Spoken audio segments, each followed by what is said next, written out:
ആണും പെണ്ണും ഉണ്ടായത് എങ്ങനെയാണെന്ന് നിങ്ങൾക്കറിയാമോ? തുടക്കത്തിൽ ഭൂമിയിൽ ഏകകോശ ജീവികൾ മാത്രമാണ് ഉണ്ടായിരുന്നത്. ആണെന്നോ പെണ്ണെന്നോ ഉള്ള വ്യത്യാസങ്ങളില്ലാതെ തങ്ങളുടെ കോശങ്ങളെ സ്വയം വിഭജിച്ച് അവ വംശവർദ്ധനവ് നടത്തി. എന്നാൽ പ്രകൃതിയിലെ കടുത്ത പ്രതികൂല സാഹചര്യങ്ങളും സൂര്യനിൽ നിന്നുള്ള മാരകമായ അൾട്രാവയലറ്റ് രശ്മികളും ഈ ജീവികളുടെ DNA ഘടനയെ നിരന്തരം തകരാറിലാക്കിക്കൊണ്ടിരുന്നു. കോശങ്ങൾ സ്വയം വിഭജിക്കുമ്പോൾ ഈ തകരാറുകൾ അടുത്ത തലമുറയിലേക്കും കൈമാറ്റം ചെയ്യപ്പെട്ടു.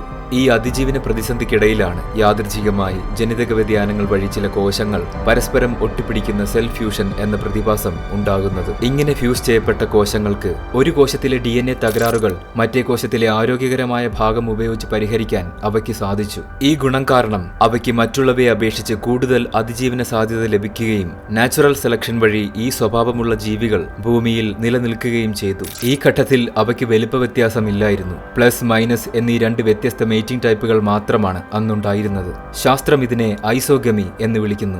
എന്നാൽ പരിണാമ പ്രക്രിയയിൽ ജീവികൾ കൂടുതൽ സങ്കീർണമായ ബഹുകോശ ഘടനയിലേക്ക് മാറിയപ്പോൾ ഈ കോശങ്ങളിൽ ജനിതകപരമായ ചില വ്യതിയാനങ്ങൾ സംഭവിക്കാൻ തുടങ്ങി. ഇതിൽ ഒരു കൂട്ടർ ഉൽപ്പാദിപ്പിച്ച കോശങ്ങളിൽ കൂടുതൽ ഊർജ്ജവും പോഷകങ്ങളും അടങ്ങിയിരുന്നു. ഈ പോഷക സമൃദ്ധി കാരണം അവയിൽ നിന്ന് രൂപപ്പെട്ട അടുത്ത തലമുറയ്ക്ക് കൂടുതൽ അതിജീവന സാധ്യത ലഭിച്ചു. നാച്ചുറൽ സെലക്ഷൻ വഴി ഇത്തരം വലിയ കോശങ്ങൾ നിലനിർത്തപ്പെട്ടു. ചലനശേഷി കുറഞ്ഞ പോഷകങ്ങൾ നിറഞ്ഞ ഈ വലിയ കോശങ്ങളെയാണ് നമ്മൾ പിന്നീട് അണ്ഡം എന്ന് വിളിച്ചത്. പരിണാമ ചരിത്രത്തിൽ ഇത്തരം വലിയ കോശങ്ങൾ ഉൽപ്പാദിപ്പിച്ച ജീവികളെയാണ് ശാസ്ത്രം സ്ത്രീ എന്ന് നിർവചിച്ചത്. അതേസമയം മറ്റൊരു കൂട്ടർ തികച്ചും വ്യത്യസ്തമായൊരു പരിണാമ പാതയിലൂടെയാണ് കടന്നുപോയത്. മ്യൂട്ടേഷൻ വഴി കോശങ്ങളുടെ വലിപ്പം പരമാവധി കുറഞ്ഞ ജീവികളായിരുന്നു അവ.